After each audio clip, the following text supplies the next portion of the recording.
जय हिंद मित्रों। लद्दाख में एक दुखद घटना घटी जिसमें हमारे सैनिक शहीद हुई। हम अपने सैनिकों को श्रद्धांजलि अर्पित करते हैं। ईश्वर उन मृतक आत्माओं को शांति तथा उनके परिवार को संबल प्रदान करे। पिछले क्लास में हम लोगों ने भारतीय स्वाधीनता अधिनियम 1947 के महत्वपूर्ण बिंदुओं के विषय में पढ़ा था। इसके पश्चात लॉर्ड माउंटबेटन को भारत की आज़ादी देने के लिए ब्रिटिश सरकार ने भेजा। उसने एक प्रस्ताव पारित किया।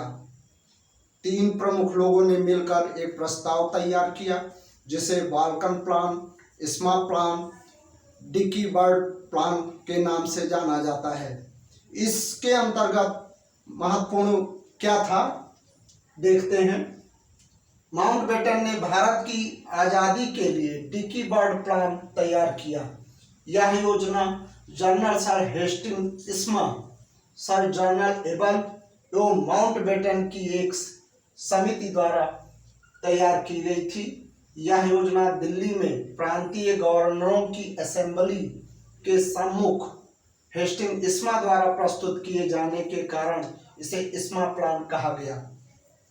सबसे दुर्भाग्यपूर्ण यह था कि इस प्रस्ताव में देशी रियासतों के सम्मुख यह विकल्प रखा गया कि वे चाहें तो भारत के में अपना विलय करें या तो चाहें पाकिस्तान में विलय करें या अपने जनमत संग्रह करा करके स्वतंत्र रह सकते हैं। ऐसे प्रस्ताव को पारित करके हमारे नेताओं के सम्मुख हमारे भारतीय नेताओं के सम्मुख जब रखा गया तो सरदार वल्लभ भाई पटेल, राजेंद्र प्रसाद जी ने तथा नेहरू जी ने इसका विरोध किया और नेहरू जी ने इस प्रस्ताव को यह बताया कि ये बाल्कनीकरण है, यानी कि भारत में संघर्ष और रक्तपात की शुरुआत होगी, जगह जगह हिंसा भड़केगा जो भारत के हित में नहीं होगा। लेकिन नेहरू जी इसका विरोध करके भी नहीं बच पाए, क्योंकि 14 और 15 अगस्त की मध्य रात्रि 1947 को भारत की आज़ादी के पश्चात जो रक्तपात हुआ वो आज भी जनता झेल रही है। और कुछ जगहों पे कश्मीर भी अशांति क्षेत्र है।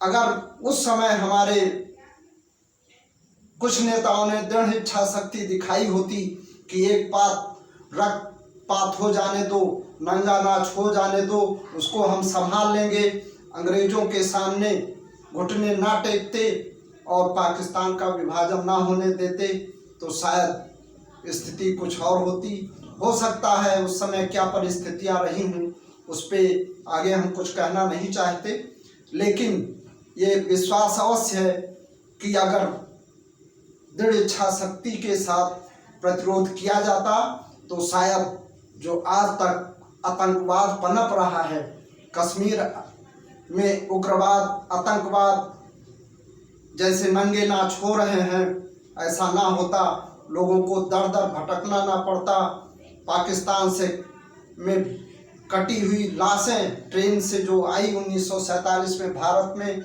ऐसा ना होता। तो इसके अन्य पॉइंट और भी हैं। इस योजना में था कि सत्ता हस्तांतरण पृथक पृथक प्रांतों को किया जाए या सत्ता परिसंघ हस्तांतरित कर दिया जाए। इसमें यह प्रावधान था कि बंगाल और पंजाब या अन्य देशी रियासतें जनमत का सहारा लेकर स्वतंत्र हो सकते हैं, चाहे वे भारत या पाकिस्तान में सम्मिलित हो सकते हैं। जैसा कि अभी हमने आपको बताया, इस योजना का विवरण जब सरदार पटेल, राजेंद्र प्रसाद और नेहरू जी के समक्ष रखा गया तो सरदार पटेल व अन्य भारतीय नेताओं ने इसे खारिज कर दिया, अमान्य कर दिया। नेहरू ने माउंटबेटन से बताया कि भारत बाल्कनीकरण को आमंत्रित करेगी, हिंसा और संघर्ष को भड़काएगी। अतः इस योजना को वाल्कन प्लान भी कहा गया। वाल्कन एक रोमन अग्नि देवता है, यानी कि इससे आग लग जाएगी और लगी भी। जैसा कि अभी हमने आपके समक्ष बताया कि पाकिस्तान से आने वाली ट्रेनें कटी हुई लाशों से भरी थी और हमारे नेताओं ने, गांधी जी ने भी हिंसा रोक नहीं पाया।